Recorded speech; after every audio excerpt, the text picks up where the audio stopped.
What's going on today, guys? Today's the big day for me, putting in the rear subframe rails. Went ahead and finished welding this up in. The welds look terrible. I need to finish them out, but I put some paint on it because it's been starting to rain a little bit more. It hasn't been as dry. So we'll get started on that. I got the rear leaf springs kind of in. One side, I don't know, the nut locked up on the bolt and I broke the bolt. I have the replacement set, I just need to put it in. So going along here, I painted the front end, put the fenders on, put my cow tag on, put everything together. I think it looks pretty good. I'm going to redo the suspension at some point. I'm going to go with a CPP front end. I'll leave the stock steering box and the steering column. I don't know that I'll use that one. I have a couple to choose from, but we got that all kind of got this situation. I need to pull the fenders off and put the rubber grommets on. Not grommets, but the rubber seals that go on back here. But all in all, I think it turned out pretty good. Get some matching set of wheels on it once I get a rear end under it, which shouldn't be too far along. Forgot to mention, I put in my 4-speed tunnel. Now this is for a 64 through 67, and I take it the floor pan on those are slightly different because there's a huge gap on both sides of this. It's not a big deal. I'll shape it to fit, but it's in. So hopefully later this fall I can put a block and a 4-speed on, and I'll slip it in so I can get the holes cut for the 4-speed. That way it'll, when I'm ready to put it in, it'll all be ready to go. Now, at that point, I will go ahead and weld this in as opposed to just having it tacked in. Got the floors patched up pretty, I don't know if they're great or not, but it looks better than what it did with the big holes. At some point, I realized I'm going to have to come back in and buy the patch panel and replace this area. This is where the dimmer switch mounts the previous owner just put in. You can see the lines. This is the floor pan he put in, but he just patched this with a flat piece. I'd much prefer the look and to make it look like it was original. So I'll probably cut this piece back out, which is very close to you can see the spot welds here for the subframe. But I'll probably do that after I take care of the rear half. No need to dig myself into too much trouble here. So here's what we're dealing with down here. Most of the subframe has been cut out. However, get situated here. This is what's left of it. You can see the edge of it there. So I'm gonna have to come cut this out. Probably drill it out with my spot weld cutter. I don't want to get too crazy because this floor is pretty flexible still. I'm afraid that if I start whacking on it, it'll really distort, and then I'll have some other troubles. Went ahead and threw down some black spray paint and then used my Markall to get a reference point for where the subframe was. I'm not sure if the subframe rails that I have the same tooling not tooling marks, but the guide holes for measuring out where they need to be in correlation to everything else. Because I'm pretty much basing everything off of these factory marks here in the manuals. I'll have a little bit more on that later. I think I'll start on the driver's side, as the passenger side has this huge gash cut in it all the way to the front here of the rear leaf spring mount. The forward rear leaf spring mount. Kind of leery about that. I think I'm going to put a 2x4 across the trunk panel to help hold the back half of them up right now. I was wanting to put the subframe connectors in, but the subframe connectors rubbed where I need to be on that rear subframe rail. So I figured I'd have to put the rails in, then I'll put the subframe connectors in with the rear subframe being supported. Which you're supposed to put them in that way anyways. You're supposed to jack up the rear end to support the rear end itself. Another problem I've run into is I've ground them off on this one. There are 2 rivets holding, go to the driver's side here, holding the rear subframe rails to the leaf spring mounts.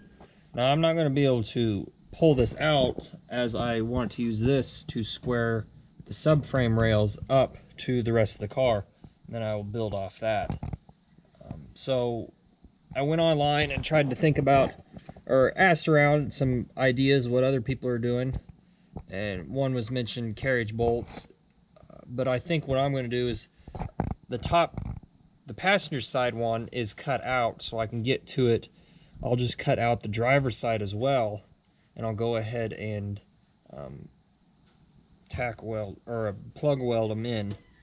I got plenty of clamps. I hope I got plenty of clamps, and I'll kind of go from there with that. Now I think I'm going to go ahead and make a mark here to help guide myself in. Hopefully I can be kind of close to where these two lines are. I don't have that access. I don't have the ability to do that on the other side though. I'm gonna have to do a little cleanup here and there. Of course my welds don't look super pretty down here, but we'll kind of see how it goes. All right, let's get started, I guess. Sorry about the weird licking noises. My shop helper is outside to clean himself. So I've just been working this down. Been using a spot weld cutter.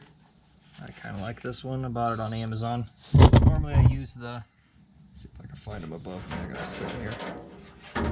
Normally I use Blair style cutters. Let's get a picture there. But I thought I'd give this one a try. It was a reasonable price. I thought it'd be a good backup, because something I've had problems with. One second. He saw some people going by. Okay, so I've just been working this loose. Kind of see how it turns out here. I don't think I'm gonna have to do a lot of cleanup. I'll have to do a little. I can feel the edges on some of that stuff. So might just leave this going. I should have brought a chisel out, because it's I got a chip in my glove now. It's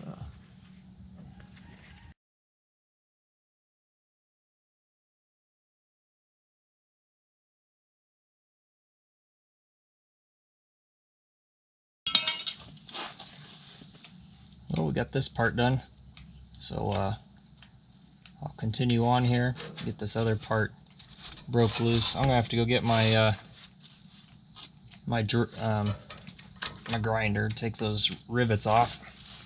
I don't know if I'm seeing that on the camera. Take those rivets off and then get the rest of these spot welds taken care of. All right. So after kind of really screwing up this spot right here, trying to chisel that spot weld out after I'd kind of drilled off centered, I've come to a little bit better angle to do this at. I didn't really want to do it from the top, because now I'm going to have to plug weld everything from the top. But as you can see, it is working a lot better. I'll just show you this spot weld. This is the Mueller is the brand. From Germany. I bought it on Amazon. I think it was like 10 bucks, 8 bucks, something like that. But it seems to work fairly good.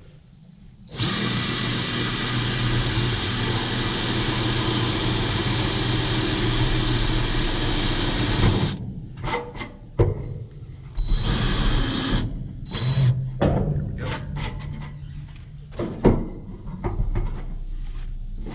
Now these two, not sure how I want to go about those, but I know this is another spot weld down here.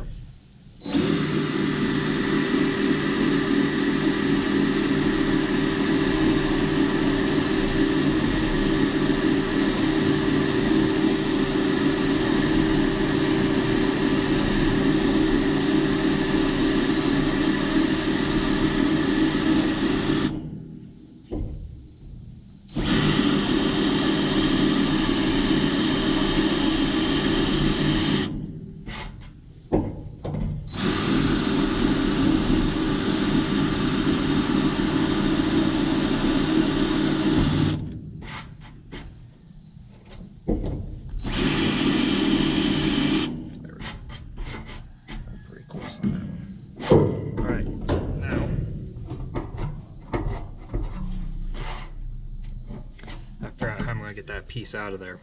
I don't know if this is spot welded to it or not. I guess I'll have to go underneath and look. Alright, so the reason it wasn't let go, it's spot welded to this as well. I knew that it was attached, but I didn't think it was right there. I'm hoping I can, there's a couple spot welds here. Yeah, I'll get these spot welds taken care of and those rivets popped out. I'm hoping I'll be able to pull this piece out towards me. If not, I don't know how I'm going to get it out short of grinding it out with a disc. So I'll get started here. Alright, so I managed to get what was left of the subframe rails out. Pop the camera down here. And got it all taken care of. There's a little bit of cleanup I need to do up here. Still need to get those rivets out up here. And I will drill holes in the spots where I had to drill out other spot welds. And clamp this all back together and see what happens. Alright, we'll get started here. Oh, I see I weld that spot up there. There's a hole. There's some others up there I see now on the camera as well. Alright, well, let's keep going. So I went ahead and got the other side taken off. This side didn't have as much cleanup as the previous owner had already taken a lot of this out. So right now I'm just going to go back through, pop all my holes, cut the hole in the floor on the driver's side, and then I should be pretty well prepped. Punch some holes in the subframe rails. I got one laying there. There's the other laying here beside me. We'll get them set up and I'll put them in. I'm not quite sure how I want to do this all yet because I want to make sure everything's square, and it's just me here today, so I don't have a helping hand to help measure. So we'll kind of go. Also, I'm not too keen on these nuts that came with the hardware after that first one locked up on me. I think tomorrow when I'm out and about I'll grab some more hardware and put those on. Hopefully those won't cause me more issues. So, yep, continue on. A little progress update. I got everything prepped. I shot some weld through primer on both sides. I got the hole cut in the floor on this side. I already had it in that side. Now I can work on putting the rear subframe in. Now, the thing I'm kind of worried about is trying to make sure everything's squared. That's always the big thing. Building this in my driveway, so I don't, obviously the concrete probably isn't super square. So the video may end here roughly with me maybe just putting them in and tech screwing them in, sheet metal screws, whatever you want to call them, and then waiting to get a jack to push both of them into each other. That way it is rested up against the leaf spring mounts there. I think I might do that. I just kind of want to get them up there and see where they're at. I need to put the leaf springs in. I need to go get those 2 nuts tomorrow, so I don't know how far I'll get. Some of this may not be done on video. It may just be an update on what I've done like in the past. I need to come along and take this piece of metal out, as the pan that sits right where we are right now comes in underneath this. I need to get that out, so I'll probably do that this week because I bought some more spot weld drillers. That one I got's wearing out. So, alright, well, keep going here. This may be the end. If it is, thank you for watching. If not, I'll edit this part out. Maybe. Alright, so this is the final update of the video. I went ahead, got both rear frame rails in. I went and put 4 tech screws in each one so it holds up. And just kind of got it situated pretty close to where I think it needs to be. Again, I'll have to wait and do some measurements when I get someone else here. I think later this week I'll come along and put the leaf springs in, because I can already tell that this one here sits higher than that side, and a lot of it I think is coming down to the fact that it flexes in the floor there where the guy cut it, the previous owner. And this one, it seems fairly solid. It's not super solid, but it's a lot better. There's not as much flex. Like I said, this one I can physically see sits higher than that one. So I'm gonna have to do some work here, try to get this situated. I think by putting the leaf springs in, putting a rear end in, and with the leaf springs kind of binding everything up, I can jack up on the rear end, and that'll hopefully pull this one down and pull it kind of square with this one. Or it'll push this one up to the point where they meet up.